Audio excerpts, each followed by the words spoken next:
In this video, we're going to look at some images I've made in the past. We're going to kind of look at the lighting. We'll talk about it a bit, kind of see where I was inspired by, how I decided to light it, and why, and what tools I used, and we'll go from there. I'm Daniel Norton, photographer here in New York. I make videos like this. These are going to be kind of the series is kind of about analyzing, lighting basically, especially some of the more specialized lighting that it's hard to demo like live. But I also do philosophy videos on here, business videos, gear videos. So if you're interested in photography in general, go ahead and subscribe. In any case, let's get down to it. So this is another image of Alex. Everybody seemed to respond pretty well to the last one of hers, so I thought I would do another one from the same series. Also with the Leica monochrome camera.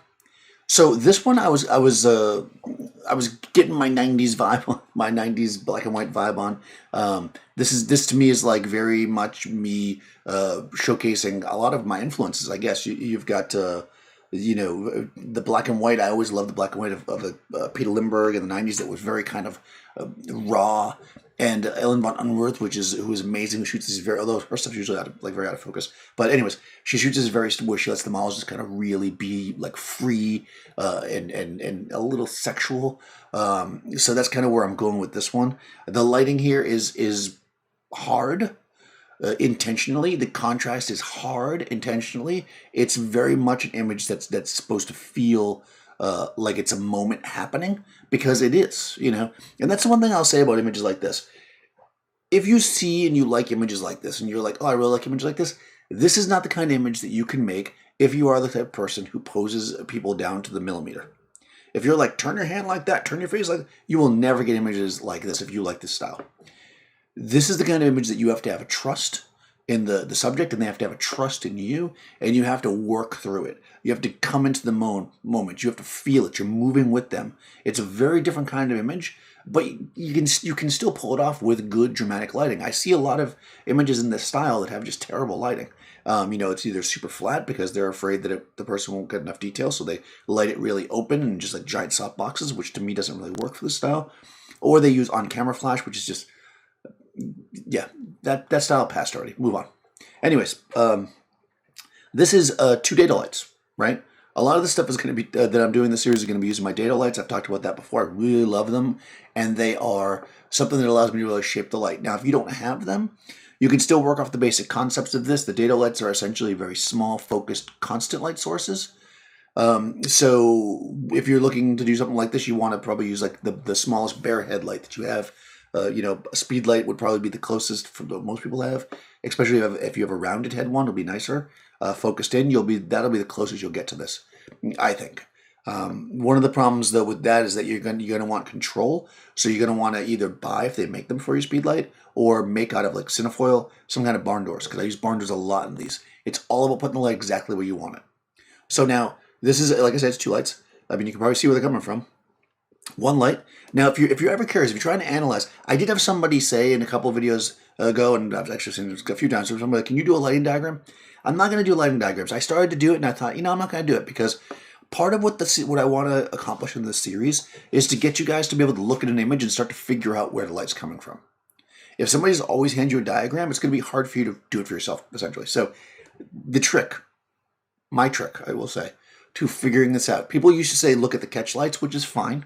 But remember that if the light is not at a certain angle, right, light angle in, angle out, it moves in 90 degrees. So you don't always get the light in the catch lights. You don't always get the whole story. To me, the way you figure out how something's lit is you look at the shadows. With the shadow, you can then go backwards, right? So if we look at the shadows here, this shadow right here, right, is the shadow, right, of... That's her lips, basically, right? Her lips are right here. That's her lips. That's her chin, right? So that means if we trace the light back, we follow it, the light is over here. This is basically where it is. And then, other shadows complement that. They tell us that, right? Because then if we follow the light back, we're like, I think the light's coming from over here. Now look at this pattern of shadow, right? That's because the light's coming from the main light, anyways, is coming from this. The main light that's overexposing her face is coming from this direction, right? It's super bright on her face here because, right? because it's closer to the light source than, let's say, her shoulder is. There might even be 3 lights here now that I'm looking at it. The other light that is important here is there is a light that is filling in. There's a fill light. If there was not a fill light here, then you would get this here would be black basically, right? So this is filling in. So there's a light, you can actually see a catch light in her eye there if you want to use that. Again, if her head's back like this and she's looking down, then the catch light is there. It's not here, right? It can't be above her because if it was, you wouldn't really see it. It's kind of like near the camera, basically. And that makes sense, right? That's what's lighting all this. That's what's filling in all this. That is that light. It's filling this in. You can actually, if you also look here, that's a shadow going back this way. Then there's a shadow right here, right here. So what we're getting here is these lights are mixing together, and we've got this fill light in the front. We've got this key light that's ripping across. The reason why I said this is a third light is because something is light in the background for sure. And actually, I can see there's a shadow here. And that shadow looks like it's going up, right? And that would mean that the other light is coming from this direction. So it's probably raking across the background. It's throwing some shadows up here, some of which are being filled by the other light sources. So you can see the shadow here. But down here where it's not being filled, right, it's dark. So you've got, much like the other shot of Alex, if you go back and watch that video, it's probably really close to the wall. I say probably because I shot these a few years ago. Like I'm and when we shoot this way, it's very organic. I don't, I'm not moving the lights around with the model at the same time. So one light is coming from this direction. So it's starting here and going this way, right?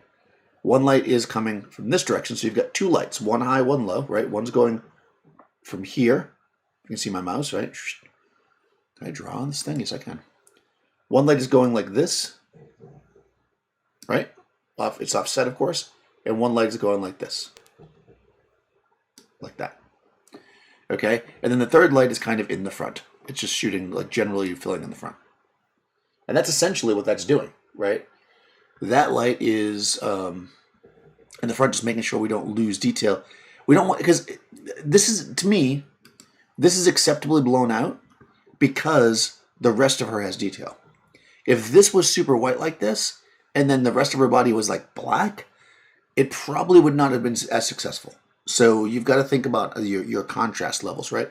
If you're going to go really bright, you might want to make sure that, you want blacks in your shot, but you might want to make sure you balance out the amount of actual hard black you have against it, unless you're doing something very, very graphic, which of course can work.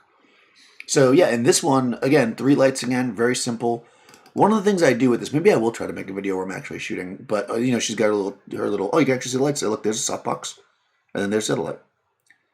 Just like I said, there's 2 lights over there. I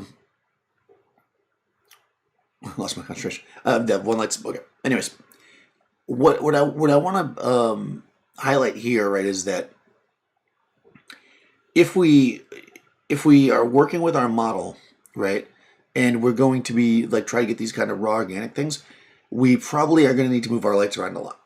For me, using these data lights, maybe I will try to do it in a video. It's really hard because it's hard to videotape at the same time.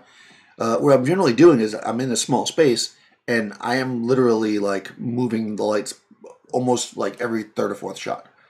I'm moving them around. As the model's moving, as she's going to poses, I'm literally like reaching for my lights and moving them as I'm going, which is one reason why I like hot lights for this, because you can really see it. So a lot better, especially if you're just starting. So I recommend, if you're going to try it for this style, if you have them available, try it with hot lights at the beginning.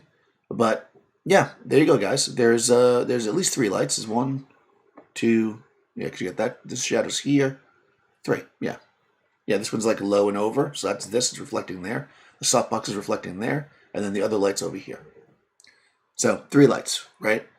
Creating an image that's raw, and clearly this looks lit, but it looks almost like the light you might find in a space. Like if I stand in my living room with my lights on right now, because it's nighttime, it won't look as good as this, but it'll look like this because it's like this very pinpointy light when you're in space. So it just feels very organic and very natural. Not natural like the sunlight, but natural like what you might find in a space, which again helps tell a story. So hope this was interesting and useful for you guys. If you want to see more videos like this, go ahead and subscribe and ring the bell. If you have comments, like if you like or don't like, or this image, or you want to see me do something else, go ahead and let me know below, and I will see you next time.